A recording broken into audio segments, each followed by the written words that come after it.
Hello students, good morning. Myself Dr. Shalini Pandey, UGC net home science previous year question paper की इस series में आपका स्वागत है। आइए आज का क्वेश्चन डिस्कस करते हैं। तो ये क्वेश्चन पूछ रहा है which of the following hormone are associated with lactation. निम्नलिखित में से कौन सा हार्मोन स्तनपान से जुड़ा हुआ है। तो 5 ऑप्शन दिए हुए हैं। Gastrin, prolactin, oxytocin, secretin and insulin. आइए इन सभी हार्मोन को वन बाय वन डिस्कस करते हैं। तो पहला हार्मोन है इंसुलिन। इंसुलिन जो हार्मोन है वो हमारे अग्नाशय पैनक्रियाज से रिलीज होता है और वहाँ बीटा कोशिकाएं जो होती हैं, बीटा सेल्स होती हैं, उनके द्वारा इसका उत्पादन किया जाता है। इसका जो मुख्य काम होता है वह हमारे शरीर में, हमारे रक्त में जो ग्लूकोज का लेवल है उसको नियंत्रित करने में यह इंपॉर्टेंट रोल प्ले करता है। तो इंसुलिन एक तरह का हार्मोन है जो कि कार्बोहाइड्रेट के मेटाबॉलिज्म के लिए रिस्पॉन्सिबल होता है। तो अगर हमारी बॉडी में इंसुलिन की कमी हो जाती है तो उसके कारण हमें डायबिटीज मेलाइटिस नाम का रोग, जिसे हम मधुमेह कहते हैं, वह हो सकता है। तो मधुमेह 2 प्रकार का होता है, टाइप 1 और टाइप 2। तो जो टाइप 2 डायबिटीज़ होता है उसे हम इंसुलिन रेजिस्टेंस या इंसुलिन प्रतिरोधी डायबिटीज़ भी कहते हैं। उसके बाद जो दूसरा हार्मोन है उसका नाम है सेक्रेटिन। तो सेक्रेटिन का जो उत्पादन है वो हमारी छोटी आंत का एक हिस्सा है ड्यूोडेनम, उसकी जो एस कोशिकाएँ हैं उनके द्वारा किया जाता है। तो जो सिक्रेटिन है उसका मुख्य काम होता है जो हमारा पैनक्रियाज़ है, जो हमारा अग्नाशय है, उससे जो बाइकार्बोनेट युक्त हमारे पाचक रस हैं उनको सिक्रीट करना।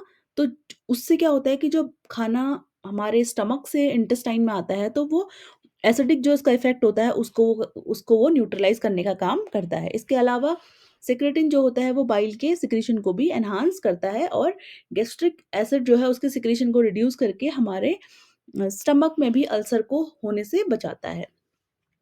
उसके बाद है हमारा अगला हार्मोन जिसे हम कह रहे हैं गैस्ट्रीन।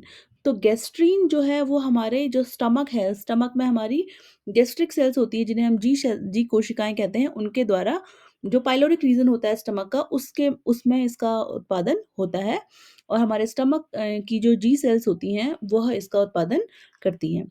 तो इसका मुख्य काम होता है कि हमारे स्टमक में एचसीएल के सिक्रीशन को इंड्यूस करना ताकि हमारे स्टमक में फूड का डाइजेशन हो सके और फूड के डाइजेशन के लिए एसिडिक मीडियम बन सके। तो यह पेप्सिनोजन के सिक्रीशन में भी हेल्प करता है ताकि प्रोटीन जो हमारे फूड में हैं, उनका भी डाइजेशन में हमें हेल्प मिल सके। तो गैस्ट्रिन जो हार्मोन है वह स्टमक में रिलीज़ होता है और इसका मुख्य काम होता है हमारे जो स्टमक है उसमें हाइड्रोक्लोरिक एसिड के सिक्रीशन को उम, अ इंश्योर करना और उसको सिक्रीट करना। तो अगर गैस्ट्रिन जो हार्मोन है उसका वो अधिक एक्टिव हो जाता है तो उसके कारण ज़ोलिंगर एलिसन सिंड्रोम नाम की बीमारी हो जाती है।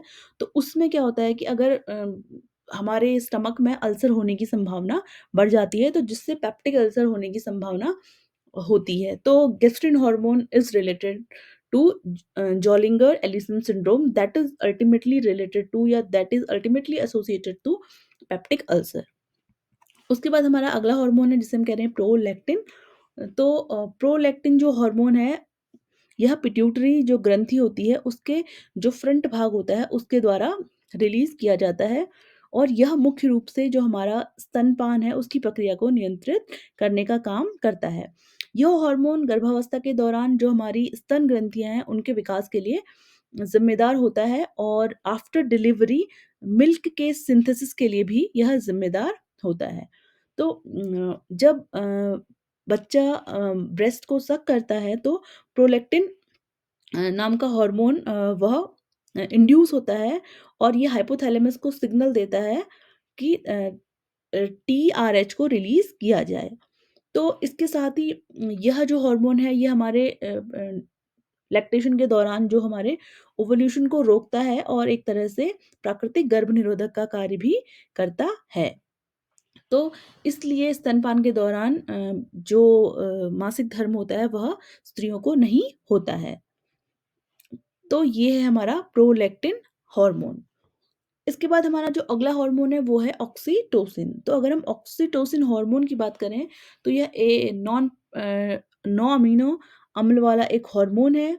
इसे हम लव हार्मोन या बॉन्डिंग हार्मोन के नाम से भी जानते हैं और इसका उत्पादन हमारी हाइपोथैलेमस में पोस्ट पिट्यूटरी जो ग्लैंड होती है उसके द्वारा किया जाता है। तो इस हार्मोन का मुख्य कार्य यही होता है कि प्रसव के दौरान जो ऑक्सीटोसिन होता है वह गर्भाशय की जो मांसपेशियाँ हैं, उनको कॉन्ट्रैक्ट करके जो डिलीवरी की प्रोसेस है उसको ईज़ी बनाता है और आफ्टर डिलीवरी जो ब्लीडिंग होती है उसको रोकने में भी मदद करता है। तो अगर हम स्तनपान के क्षेत्र में देखें तो हमारा ऑक्सीटोसिन जो होता है वो लेट डाउन रिफ्लेक्स के लिए ज़िम्मेदार होता है।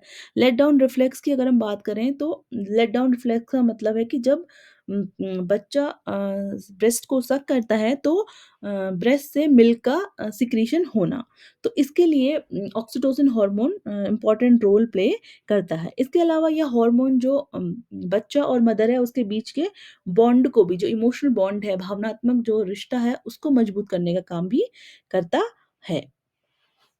ठीक है? तो ये हो गया हमारा ऑक्सीटोसिन हार्मोन।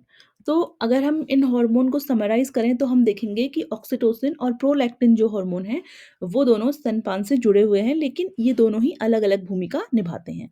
तो प्रोलैक्टिन होता है वो दूध के निर्माण के लिए ज़िम्मेदार होता है और ऑक्सीटोसिन लेट डाउन रिफ्लेक्स के लिए दूध को मैमरी ग्लैंड से रिलीज़ करने के लिए ज़िम्मेदार होता है। इसके अलावा जो ऑक्सीटोसिन होता है उसको हम तनाव विरोधी हार्मोन भी कहते हैं क्योंकि ये हमारी बॉडी में कोर्टिसोल के स्तर को नियंत्रित करता है। और जब महिलाएँ स्तनपान करवा रही होती हैं तो उस दौरान जो प्रोलैक्टिन हार्मोन है, वह क्या करता है गोनेडोट्रोपिन रिलीज़िंग जो हार्मोन होते हैं उनको सप्रेस करके यह ओवुलेशन को रोकता है तो जिस कारण मेंस्ट्रुअल साइकिल उस ड्यूरेशन में नहीं होते हैं। और जो गेस्ट्रिन और सेक्रेटिन है वो दोनों ही पाचक तंत्र के हार्मोन हैं जबकि इंसुलिन जो है हमारा वह एक तरह का मेटाबॉलिज्म या चयापचय संबंधी हार्मोन है। और इंसुलिन अगर हम और ग्लूकागन एक दूसरे के एंटागोनिस्ट हार्मोन है अर्थात ये एक दूसरे के ऑपोजिट काम करते हैं। इंसुलिन शरीर में रक्त में शर्करा के स्तर को रिड्यूस करता है जबकि ग्लूकागन अ, रक्त में ग्लूकोज के स्तर को बढ़ाने का काम करता है। और जो सिक्रेटिन है वो पहला खोजा गया हार्मोन था, 1902 में इसकी खोज की गई थी। और जो प्रोलैक्टिन है उसका जो सामान्य स्तर होता है नॉन प्रेग्नेंट महिलाओं में वो 2 से 25 नैनोग्राम पर मिलीलीटर के हिसाब से होता है, लेकिन जो प्रेग्नेंट महिलाएँ होती हैं उनमें इसका स्तर 80 से 400 नैनोग्राम पर मिलीलीटर तक हो सकता है। तो आई होप आपको इन हार्मोन्स की फंक्शनिंग के बारे में समझ आया होगा। तो इस क्वेश्चन का राइट आंसर है ओनली बी एंड सी। तो प्रोलैक्टिन और ऑक्सीटोसिन जो हार्मोन है वो एसोसिएटेड है लैक्टेशन से। Rest of the hormones are not associated with the process of lactation. So I hope आपको ये वीडियो पसंद आया होगा। Please like, share and subscribe for more such content. Thank you.